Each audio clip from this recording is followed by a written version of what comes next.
araw guys, pag-usapan lang natin si Catherine Bernardo at Daniel Padilla. Nagchichikaan na. Yan kasi guys ang update dahil yan na ang mga lumalabas na kumakalat ngayon sa social media. After nga naman kasi guys ng bulong-bulungan na tumigil na sa panliligaw umano si Alden Richard kay Catherine Bernardo at ang usapin ngayon ay ang Katniel na sina Catherine Bernardo at Daniel Padilla na nag-uusap na daw. Kita nyo naman guys ang update ng mga tao ngayon sa ate na dati ay nagkaiwalay na ngayon ay nag-uusap na. Sa haba-haba nga naman kasi guys ng panahon na talagang umabot pa ng 1 year ang iwalayan Katniel. Pero eto na guys, usap-usapan. Pero napakatindi guys ng ginawa ni Daniel Padilla kay Catherine Bernardo kung alam nyo lang. Kaya nga naman guys nakipag-iwalay ito kay Daniel Padilla. Lahat yan guys kung gusto ninyong saliksikin umano sa social media, mauunawaan ninyo lahat yan. Balikan ninyo ang mga latest noon na pinag-usapan. At ang sabi ng balita, nag-uusap na umano ang ex-couple na sina Catherine Bernardo at Daniel Padilla ayon sa source ni Christopher Min.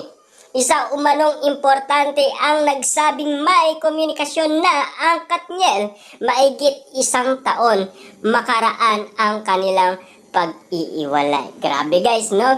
Kasi ang kino-confirm kasi guys ng mga solid fans ni Daniel Padilla na pinapaliwanag umano nila kay Catherine Bernardo, bakit si Maja Salvador at Rambo matagal nagkaiwalay yan pero nagkabalikan. Kita mo, nagkaanak pa sila at kinasal pa sila. Yun kasi guys ang nililinaw ng mga solid fans ni Catherine Bernardo at Daniel Padilla na mga Katniel fans. Na ngayon guys, talagang napakasaya ng mga Katniel fans.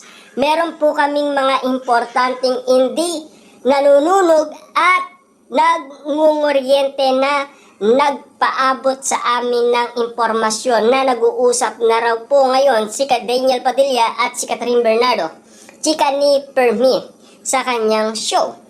Ito po ay pwedeng i-deny ni Daniel at ni Catherine at pwede rin naman po nilang panindigan kung totoong naganap ito. Dagdag pa niya. Kaya nga naman guys sinasabi umano ni Sian Gasa, palihim umano nagkikita si Catherine Bernardo at Daniel Padilla. Paano pa sisiksik umano si Alden Richard kay Catherine Bernardo kung palihim umano nagkikita si Daniel Padilla at Catherine Bernardo? Di ba titigil siya? Mababalitaan niya yan, di ba? Siyempre guys, no, para kay Alden Richard, titigil na lang siya para hindi na siya madamay umano sa issue. Alam naman natin guys, no, yung lalaki na turn off yan kay Catherine Bernardo. Kasi kita niyo naman ginawa ni Catherine guys, no? Minahal siya, pero iniwanan niya si Alden Richard. Ayon pa kay Christy, best friend ni Catherine, ang nagsilbing tulay na muling pag-uusap ng Katniel. Ang bridge, hindi po namin babanggitin ang pangalan ng best friend ni Catherine na malapit kay Daniel Padilla, pero siya pala ang nag-uugnay sa dalawa, wika pa niya.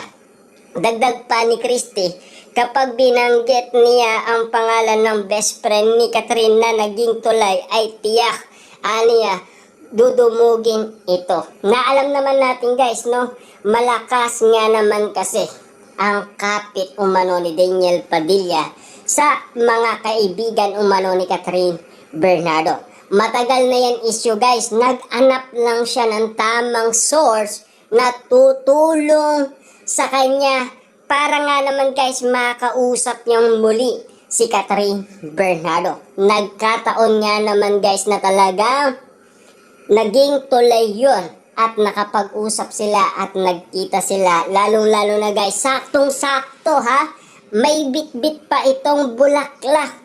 Tamang-tama talaga guys ang mga nangyari noon Christmas special. Kasi alam niya kung ano ang mangyayari. Kaya nga naman guys, pinaalam niya kaagad ito kay Daniel Padilla na talagang hindi darating si Mami Min Bernardo.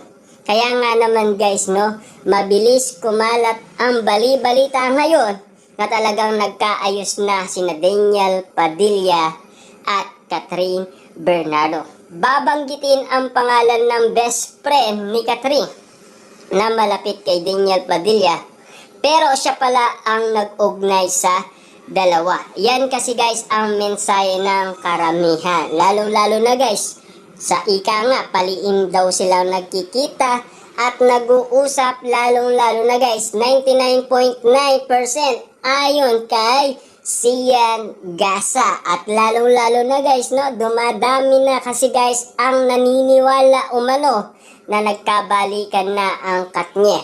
At lalong-lalo na sinisigaw umano ni Ogie Diaz sa kanyang social media account na type pa rin daw ni Catherine Bernardo si Daniel Padilla hanggang ngayon. Dahil ang pagmamahalan kat din ay promotion lamang. At siyempre, ayon kasi guys sa karamihan, ang pagmamahalan kat din hanggang social media lang.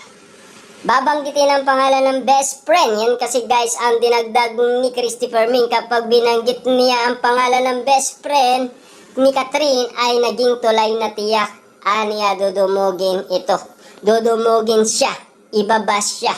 Wika ni Christy. Yan kasi guys ang mga sinasabi umano ng balita para sa atin na talaga kung ano ang nangyayari umano kina Catherine Bernardo at Alden Richard at Daniel Padilla.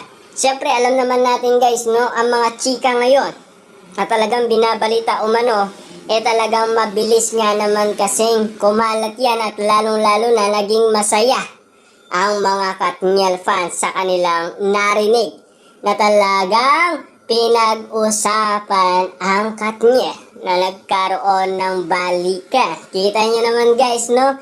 Mukhang na-turn off nga naman kasi si Alden Richard sa ginawa umano ni Catherine Bernardo. Grabe, hindi natin agad nalaman ang mga issue na to kesa sa umaasa na lang tayo na magkakaroon ng pagmamahalang kat din. Diba? Grabe.